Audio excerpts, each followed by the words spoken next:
ونتوكل عليه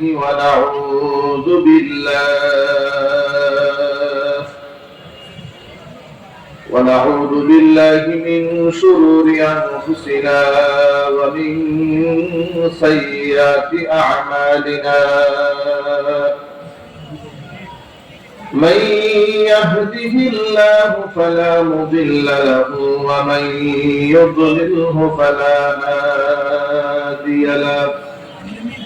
ونشهد أن لا إله إلا الله وحده لا شريك له. ونشهد أن سيدنا ونبينا وحبيبنا وشفيعنا ومولانا محمدا عبده ورسوله الذي أرسله بالحق بشيرا ونذيرا وداعيا إلى الله بإذنه وسراجا منيرا.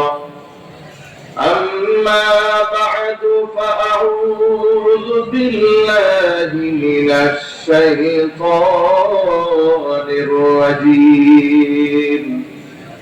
بسم الله الرحمن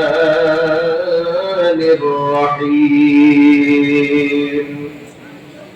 إن الله عنده علم الساعة وينزل الغيث ويعلم ما في الأرحام وما تدري نفس ماذا تكسب غدا وما تدري نفس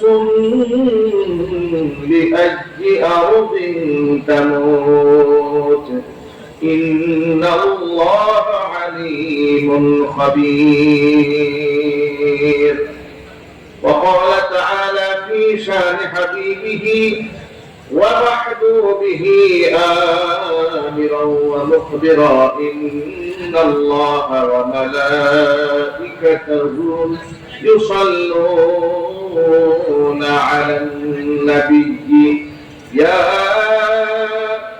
أيها الذين آمنوا صلوا عليه وسلموا تسليما. اللهم صل على محمد عليه وسلم ভাষায় বেহেশতের বাগানের মধ্যে উলামায়ে কেরামের মাজলিসে কোরআন হাদিসের মাহফিলে যথা সময় উপস্থিত হয়ে কোরআন সুন্নাহ থেকে আলোচনা শোনার সুবর্ণ সুযোগ তৈরি করে দিয়েছেন। এই জন্য আপনারা খুশি না বেজার? কম না বেশি? হৃদয়ের সবটুকুন ভালোবাসা উজাড় করে শ্রদ্ধা জড়িত কণ্ঠে মহান মনিবের শেখানো ভাষায় শুকরিয়া আদায় করছি। জবান ছেড়ে দিয়ে সকলে একযোগে বলছি আলহামদুলিল্লাহ। রব্বানা লাকাল হামদ হামদান কাসীরা طيبا مباركا فيه يا ربي لك الحمد كما ينبغي لجلال وجهك وعظيم سلطانك। আল্লাহ তাআলা আজকে তাফসীর কোরআন মাহফিলকে কবুল করুন। আমিন। এই মাদ্রাসাকে মহান আল্লাহ তাআলা কিয়ামত পর্যন্ত কবুল করেন। আমিন। মাদ্রাসার সমস্ত হাজাত আল্লাহ তাআলা তার গায়বী খাজানা থেকে মিটিয়ে দেন। আমিন। অক্লান্ত পরিশ্রম করে এই জান্নাতের বাগান যারা সাজিয়েছেন, দূরদরাজ থেকে শোনার জন্য যারা এসেছেন, আজকের মাহফিলের ওসিলা করে আল্লাহ তাআলা সকলকে মাফ করে দেন। আমিন। অত্র এলাকার সমস্ত মুর্দেগানের কবরে আযাব আল্লাহ তাআলা কিয়ামত পর্যন্ত বন্ধ করে দিন। আমিন। কাল হাশরের কঠিন ময়দানে আজকের এই আয়োজন আল্লাহ তাআলা আমাদের সকলের নাজাতের জরিয়া হিসেবে কবুল করুন। সর্বোপরি আজকের মাহফিলের ওসিলা করে আল্লাহ তাআলা আমাদের সকলকে পরিপূর্ণ হেদায়েত নসিব করুন। আমিন। বন্ধুগণ, এক বাক্যে জবাব দিয়ে বলুন, হেদায়েত দেওয়ার মালিক কে? আল্লাহ। পৃথিবীর কোন আলেমের হাতে কি হেদায়েতের মালিকানা আছে? না। কোন বক্তার হাতে? না। কোন পীর দরবেশের হাতে। বক্তা পীর দরবেশ ওলিয়া আউলিয়া তো দূরের কথা, পৃথিবীর কোন নবীর হাতেও আল্লাহ তাআলা হেদায়েতের মালিকানা দেন। হেদায়েতের মালিকানা যদি নবীগণের হাতে থাকতো, তাহলে নবীদের প্রিয় পাত্র যারা ছিলেন তারা কেউ হেদায়েত শূন্য হয়ে দুনিয়া থেকে বিদায় গ্রহণ করতেন না। ঠিক না ঠিক? হেদায়েতের মালিকানা যদি নবী আদম আলাইহিস সালাতু ওয়াস সালামের হাতে থাকতো, নিজের কলিজার টুকরা ছেলে হাবিল এবং কাবিল এই উভয়ের মধ্যে হত্যাযজ্ঞ, কাবিল তার এক ছেলে, হাবিল আরেক ছেলে, কাবিল হাবিলকে হত্যা করার মতো এই পৃথিবীতে মানুষ হত্যা করার যে প্রথম জঘন্য অপরাধ, এই কাজটা সংঘটিত হতো না যদি হেদায়েতের মালিকানা নবীর হাতে থাকতো। হেদায়েতের মালিকানা যদি আদমের সানি যাকে বলা হয় নবী নূহ আলাইহিস সালাতু ওয়াস সালাম ৯৫০ বছর পর্যন্ত হায়াত পেয়েছিলেন, এত বড় নবী, তিনি হেদায়েতের মালিক ছিলেন না। যদি মালিক থাকতে নিজের ছেলে ওর যার সন্তান কেনান প্লাবনের সময় কিস্তিতে সকলেই আশ্রয় গ্রহণ করেছে, ছেলে আশ্রয় গ্রহণ করেন। ইতিহাস পুরাতন, আপনারা জানেন, বাবা বলেছে ইয়া বুনাইয়া কাম মা'ানা ওয়া লা তাকুম মা'আল কাফিরিন, ছেলে নৌকায় আমাদের সাথে ওঠো, তুমি কাফেরদের সাথে থেকো না। বখাটে ছেলে, নাফরমান ছেলে বাবাকে জবাবে বলেছে ক্বালা সাআবি ইলা জাবালি ইয়াসিমুনি মিনাল মা ক্বালা লা আসিমাল ইয়াওমা মিন আমরিল্লাহি ইল্লা মান রাহিম ওয়া আলা বাইনাহুমাল মাওজু ফাকানা মিনাল মুগরাফিন। ছেলে বলছে আব্বাজান, আমি আপনার কথা মানতে পারলাম না, আমি আমার বন্ধুদের সাথে থাকবো। আপনি বলেছেন প্লাবন এসে জলোচ্ছ্বাস এসে আমাদেরকে ধ্বংস করে দেবে, ডুবাই নেবে। সাআবি ইলা জাবালিন, আমি পাহাড়ের চূড়ায় গিয়ে আশ্রয় গ্রহণ করবো। পাহাড়ের চূড়া পর্যন্ত কোনদিন পানি পৌঁছতে পারবে না, আমি ধ্বংস হব না।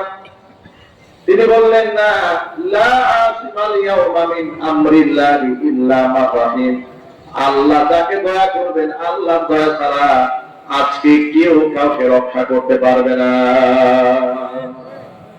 ছেলে কথা শুনে নেয়, নবীর ছেলে কথা শুনল না। আল্লাহ পাক বলেন ওয়া হালা বাইনাহুমাল মাওজু ফাকানা মিনাল মুগরাফিন, বিরাট বড় একটা ঢেউ এসে পিতা পুত্রের মধ্যে বিচ্ছিন্নতা ঘটিয়ে দেওয়া হলো। মুহূর্তের মধ্যে ছেলে বাবার চোখের সামনে চুক্তি খেয়ে মরে গেল। ইতিহাস অনেক লম্বা, সেই ইতিহাস আপনাদেরকে শোনানো আমার মূল উদ্দেশ্য না। আমি শুধু এখান থেকে এই সবকটা শোনাতে চাই, হেদায়েতের মালিকানা যদি নবী নূহ আলাইহিস সালাতু ওয়াস সালামের হাতেই থাকতো, তাহলে নিজের ছেলে আল্লাহর গজবে ধ্বংস হতো না। কথা ঠিক না? হেদায়েতের মালিকানা যদি নবী ইব্রাহিম আলাইহিস সালাতু ওয়াস সালামের হাতেই থাকতো, তিনি আমাদের জাতির পিতা। এত প্রশংসা আল্লাহ পাক তার করেছেন কোরআন মাজিদে। আল্লাহ পাক বলেন মিল্লাতা আবিকুম ইব্রাহিম ওয়া সাম্মাকুমুল মুসলিমিন, তোমাদের পিতা ইব্রাহিম আলাইহিস সালাতু ওয়াস সালামের মিল্লাতের ধর্মের আদর্শের অনুসরণ করো। হুকুমটাকে দিয়েছেন আল্লাহ। আরো জোরে বলেন আল্লাহ। আমাদের পিতা ইব্রাহিম আলাইহিস সালাতু ওয়াস সালামের আদর্শের অনুসরণ করতে বললেন। আমাদের পিতা হযরত ইব্রাহিম আলাইহিস সালাতু ওয়াস সালাম, তিনি আমাদের মুসলিম জাতির পিতা হন। কি হন জোরে বলেন তো ভাই? মুসলিম জাতির পিতা। এটা জোরে আমাদের সবাই বলেন না, মুসলিম জাতির পিতা। মুসলিম জাতির পিতা হন, জাতির পিতা ইব্রাহিম আলাইহিস সালাতু ওয়াস সালাম। আল্লাহর কাছে খুব জালিলুল কদর, অনেক সম্মানিত নবী তিনি। আপনাদেরকে একটা তথ্য দিয়ে রাখি, এই পৃথিবীতে কোরআনের জন্য, ইসলামের জন্য, আল্লাহর জন্য, তাওহীদের জন্য, আল্লাহর হুকুম জমিনে বাস্তবায়ন করার জন্য যিনি যত বেশি কষ্ট করেছেন, আল্লাহ পাক পরকালে তার মর্যাদা তত বেশি বাড়িয়ে দিবেন। এই পৃথিবীতে একজন মাত্র নবী হযরত ইব্রাহিম আলাইহিস সালাম।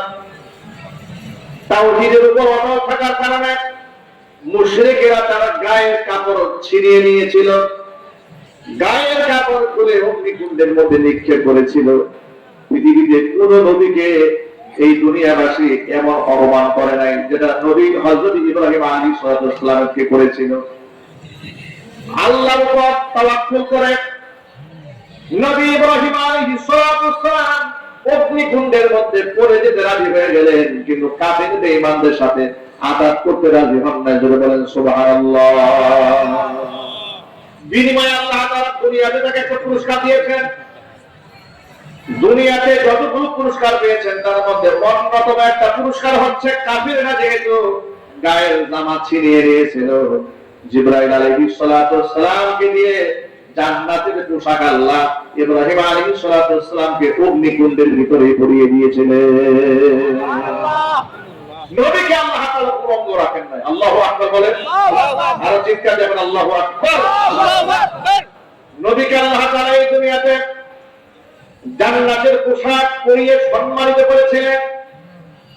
এই পোশাকটাই হচ্ছে সেই পোশাক যে পোশাক ইব্রাহিম আলাইহিস সালাম থেকে ইসহাক আলাইহিস সালাম থেকে ইয়াকুব আলাইহিস সালাম থেকে ইউসুফ আলাইহিস সালাম পেয়েছিলেন।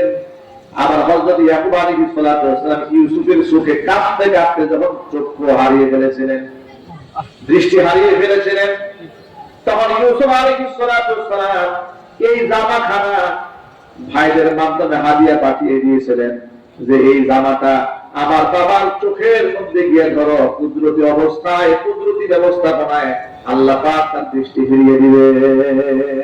সুবহানাল্লাহ। যেই জামা ইউসুফ আলাইহিস সালাম ভাইদের মাধ্যমে পিতা ইয়াকুব আলাইহিস সালামের কাছে পাঠিয়েছিলেন, এটাই হচ্ছে সেই বরকতি জামা। যেই জামাটা মূলত ইয়াকুব আলাইহিস সালামের মাধ্যমে নবী ইউসুফ নিজের গায়ে পরেছিলেন। আল্লাহু আকবার। আল্লাহু আকবার। এই জামাটা আবার পরবর্তীতে হযরত ইয়াকুব আলাইহিস সালামের কাছে দেওয়া হলো। এই জামাটা হাতের মধ্যে নিয়ে ইয়াকুব আলাইহিস সালাম বলেছিলেন, আমি তো আমার ইউসুফের নাম পাচ্ছি। চিৎকার করে সুবহানাল্লাহ। সেই ইতিহাস অনেক লম্বা। এখান থেকে যে মেসেজটা আমরা নেব সেটা হলো এই যে জামা, এটা কোন জামা? এই জামা হচ্ছে ওই জামা যে জামা হযরত ইব্রাহিম আলাইহিস সালাম তিনি পুরস্কার প্রাপ্ত হয়েছিলেন। জান্নাতের ভেতর থেকে জিবরিল কর্তৃক তিনি পেয়েছিলেন এই পুরস্কার। কেন পেলেন? কারণ তাকে উলঙ্গ করে কাফেরেরা নবুয়ত উলঙ্গ করে তাকে আগুনের মধ্যে ফেলে দিয়েছিল। বিনিময়ে তিনি পৃথিবীতে এই সম্মানের পুরস্কার পেয়েছিলেন। কিয়ামতের ময়দানে আল্লাহ পাক তাকে আরেকটা বড় সম্মাননা দেবেন। সেই সম্মাননা হলো কিয়ামতে যত শ্রেণী পেশার মানুষ আছে আল্লাহ পাক সকল শ্রেণীদেরকে কিয়ামতের দিন উলঙ্গ অবস্থায় হাসরের ময়দানে জমা করবেন।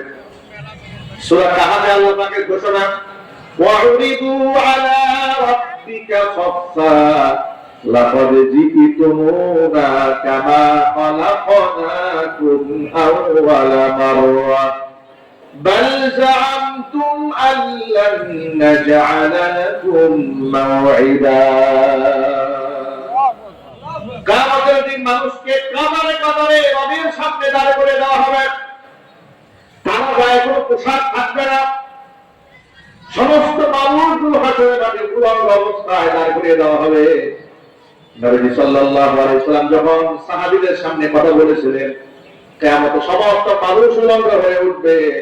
মা আয়েশা রাদিয়াল্লাহু তাআলা আনহা হুজুরকে জিজ্ঞেস করেছিলেন, ও আল্লাহর হাবিব, আমরাও কি উলঙ্গ উঠবো নাকি? নবীজি বললেন, হ্যাঁ আয়েশা, সমস্ত মানুষ হাসরের মাঠে উলঙ্গ উঠবে। মা আয়েশা রাদিয়াল্লাহু তাআলা আনহা জবাবে বলেছিলেন, আমাদের কি শরম হবে না, আমাদের কি লজ্জা হবে না যে উলঙ্গ হবে সামনে আমরা উঠবো? হুজুর বলেছিলেন, শোনো আয়েশা, কিয়ামতের ময়দানে মানুষ এত বেশি পেরেশান হয়ে যাবে, এত অস্থির থাকবে, কার গায়ে জামা আছে কার গায়ে জামা নাই দেখার সময় থাকবে না। এই যে হাসরের ময়দানে সমস্ত মানুষগুলো উলঙ্গ থাকবে, আল্লাহর পক্ষ থেকে সর্বপ্রথম নবী ইব্রাহিম আলাইহিস সালাতু ওয়াস সালামের গায়ে জান্নাতের পোশাক উঠিয়ে আল্লাহ পাক তাকে সম্মানিত করবে। আর সুবহানাল্লাহ। এটা হচ্ছে দুনিয়াতে তার ওই স্যাক্রিফাইস, দুনিয়াতে তার সেই ত্যাগ, দুনিয়াতে তার সেই কুরবানি, যে আল্লাহর তাওহীদ পৃথিবীতে প্রতিষ্ঠিত করতে গিয়ে তাকে জামা হারাতে হয়েছিল। দুনিয়াতে তো আল্লাহ বেহেশতি পোশাক পরিয়ে সম্মাননা দিয়েছেন, হাসরের মাঠেও আল্লাহ পাক তাকে এই সম্মানে ভূষিত করবেন। আল্লাহু আকবার। ভাইরা আমার, সেই ইব্রাহিম আলাইহিস সালাতু ওয়াস সালাম এত সম্মানিত নবী আল্লাহর কাছে, হিদায়াতের মালিক যদি তিনি নিজে থাকতেন, নিজের পিতা আজম, নিজের জন্মদাতা পিতা আজম মুশরিক অবস্থায় দুনিয়া থেকে মারা গেছে।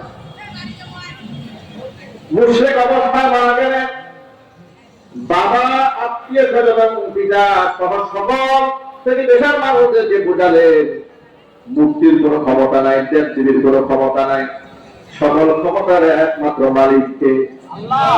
আর মোহাম্মদ বলেন আল্লাহ, কিন্তু তারা কথাটা গ্রহণ করলো না। প্রসঙ্গক্রমে আবার আপনাদেরকে স্মরণ করিয়ে দেয়, এই পৃথিবীতে গাছের কোন ক্ষমতা নাই, মাছের কোন ক্ষমতা নাই, কোন পীরের কোন ক্ষমতা নাই, কোন দরবেশের কোন ক্ষমতা নাই, কোন দুর্গার কোন ক্ষমতা নাই, এমনকি কোন প্রকারের মূর্তির ক্ষমতা নাই, ভাস্কর্যের ক্ষমতা নাই। অনেক জায়গায় দেখবেন লোকেরা বিভিন্ন মাজারে গিয়া গাছের নামে মান্যত করে গাছের মধ্যে সুতা ঝুলায় দেয়, আসলে পীরের পায়ে সেজদা দেয়, পীরের কাছে সন্তান চায়, জোরে জোরে কর নাউযুবিল্লাহ। সুবহানাল্লাহ।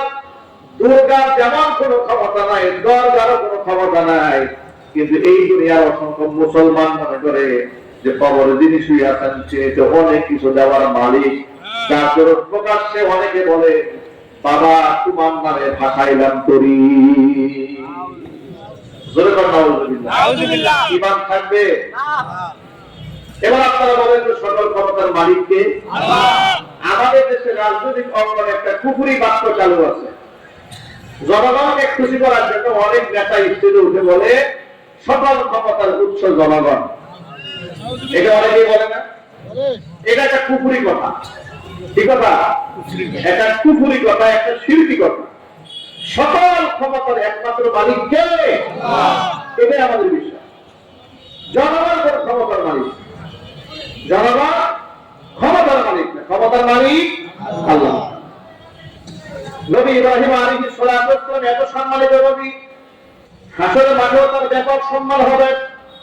অসংখ্য মানুষকে তিনি সুপারিশ করে জান্নাতে নিয়ে যাবেন। আপনাদেরকে একটা মৌলিক তথ্য জানাই রাখি, কথার মনে রাখবেন, ভুলে যাবেন না। কিয়ামতের ময়দানে মৌলিকভাবে 3 শ্রেণীর মানুষ আল্লাহর দরবারে সুপারিশ করবে। কয় শ্রেণী? হাদিস শরীফে সেই একটা হাদিসে ইয়াসফাউ ইয়াউমাল কিয়ামাতি সালাসাতু, 3 শ্রেণীর মানুষ রবের কাছে বান্দাদের জন্য সুপারিশ করবে।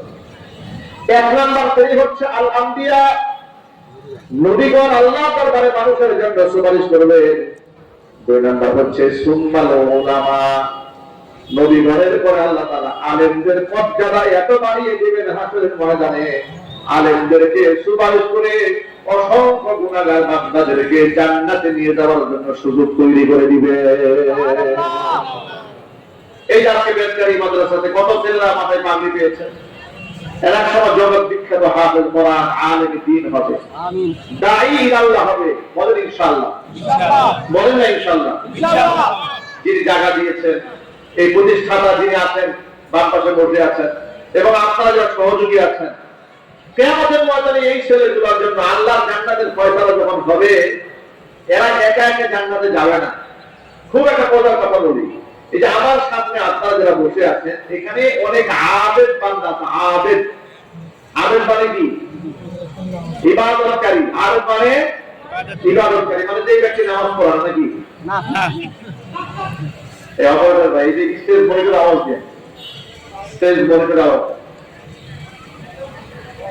ভিতরে ভিতরে আওয়াজ কি ক্লিয়ার হয়? হ্যাঁ, ক্লিয়ার আছে। ভিতরে আওয়াজ ক্লিয়ার আছে, আমার এখানে ক্লিয়ার না। একটু ক্লিয়ার করে মনে রাখেন, আবেদ আবেদ এর বাংলা অর্থ হচ্ছে ইবাদতকারী। বাংলা অর্থ কি? ইবাদতকারী। আবেদ যে ব্যক্তি ফাসিক নয়, যে ব্যক্তি কবিরা গুনাহ করে না, আল্লাহর বন্দিগিতে আল্লাহর দাসত্বে যে ব্যক্তি নিজেকে নিয়োজিত করেছে তাকে আবেদ বলা হয়। কি বলা হয়? আবেদ বলা হয়। কিয়ামতের ময়দানে এই আবেদ তো জান্নাতে যাবে না জাহান্নামে যাবে? জান্নাতে যাবে। আবেদকে বলা হবে ইউকালু লিল আবিদি উদখুলুল জান্নাহ, ও আবেদ তুমি জান্নাতে যাও। ওয়া ইউকালু লিল আলিমি ওয়াসফা লিন নাস, সাধারণ আবেদ যারা আল্লাহর বন্দী করেছে, 5 ওয়াক্ত নামাজ পড়েছে, ফরজ ঘাটতি দেয় নাই, ওয়াজিব ছাড়ে নাই, হারাম খায় নাই, সুদ গ্রহণ করে নাই, ঘুষ দেয় নাই, বলা হয় কিয়ামতের দিন রবের পক্ষ থেকে ঘোষণা করা হবে উদখুলুল জান্নাত, জান্নাতে ঢোকো। ওয়া ইউকালু লিল আলিমি, কিন্তু আলেমকে প্রথমেই বলা হবে না জান্নাতে চলে যাও, বরং আলেমকে থামিয়ে দেওয়া হবে, কি আলেম তুমি দাঁড়াও। আবেদরা একা একা ইবাদত করেছে, একা একা জান্নাতে যাবে, কিন্তু তোমাকে আলেম বানিয়ে এত বেশি মর্যাদা দেওয়া হয়েছে, তুমি একা একা জান্নাতে যেতে পারবে না, একটু দাঁড়াও তুমি। অসংখ্য লোক বিপদগ্রস্ত হয়ে আছে, মানুষের জন্য তুমি আজকে সুপারিশ করো, অবশ্যই তোমার সুপারিশ মঞ্জুর করা হবে। সুবহানাল্লাহ বলতে পারেন না? সুবহানাল্লাহ। আলেমকে দেখে বলা হবে ঠিক দাঁড়াও তুমি এখানে, মানুষের সুপারিশ করো, মানুষ চরম বিপদে আছে। আল্লাহর পক্ষ থেকে সুপারিশের পারমিশন পাওয়ার পরে আলেমই এত বেশি মানুষের জন্য সুপারিশ করবেন। হাদিস শরীফের মধ্যে এসেছে আলেমদের সুপারিশকৃত মানুষের সংখ্যা ওয়ালাউ কানা আদাদুহুম আদাদান নুজুম, আসমানের নক্ষত্র সমতুল্য যদি হয়ে যায়, আলেমদের সুপারিশ মঞ্জুর করে অগণিত মানুষকে আল্লাহ পাক ক্ষমা করে জান্নাতের ফয়সালা করে দিবে। সেই আলেমদের সাথে সুসম্পর্ক বজায় রেখে চলতে হবে, কারণ এই দুনিয়াতে যার সাথে যার মহব্বত, পরকালে তার সাথেই তার কিয়ামত। ঠিক কিনা বলেন? দুনিয়াতে আপনি যার সাথে উঠা বসা করবেন, পরকালে আপনি তার সাথেই থাকবেন। এই জন্য আমরা সবসময় বলি, কোরআন কারীমের আয়াতের রেফারেন্স দিয়ে বলি যে আল্লাহ তাআলা সূরা তাওবায় ব্যাখ্যাহীন ভাষায় একটা ঘোষণা করেছেন। আল্লাহ পাক বলেন, ইয়া আইয়ুহাল্লাযীনা আমানু তাকুল্লাহ, আল্লাহু আকবার, ওয়া কুনু মা'আস সাদিকিন। আল্লাহু আকবার। আল্লাহ পাক বলেন, ও ঈমানদাররা, আমি আল্লাহকে ভয় করো, কুনু মা'আস সাদিকিন, এবং সত্যবাদীদের সাথে থাকো। আপনি যদি নামাজীদের সাথে বন্ধুত্ব রাখেন, আপনি নামাজী হবেন। যদি আপনি সুদখোরের সাথে উঠা বসা করেন, আপনি সুদখোর হবেন। যদি আপনি ঘুষখোরের সাথে উঠা বসা করেন, আপনি ঘুষখোর হবেন। যদি আপনি জেনাকার লম্পট বদমাশের সাথে উঠা বসা করেন, আপনার অজান্তেই ওই সমস্ত অপকর্মের আসর আপনার মধ্যে পড়ে যাবে। একেবারে খুব সহজে বুঝায় দেওয়ার জন্য বলি, আপনি যদি নাপাক কোনো জায়গায় যান, পেশাবখানায় যদি যান, ডাস্টবিনের পাশে যান, গায়ের মধ্যে যদি ময়লা নাও রাখেন, নাকের মধ্যে কিন্তু গন্ধ একটা চলে আসে। ঠিক না ভাই? জুড়ে বলেন। অনুরূপভাবে আপনি যদি আকারের দোকানে যান, খুশবুর দোকানে যান, গায়ের মধ্যে খুশবু যদি আপনি নাও রাখেন, নাকের মধ্যে খুশবু গ্রাম চলে আসে। এটাই হচ্ছে নেককার আর বদকার আমলদার মানুষের সাথে সংশ্লিষ্ট হওয়ার উদাহরণ।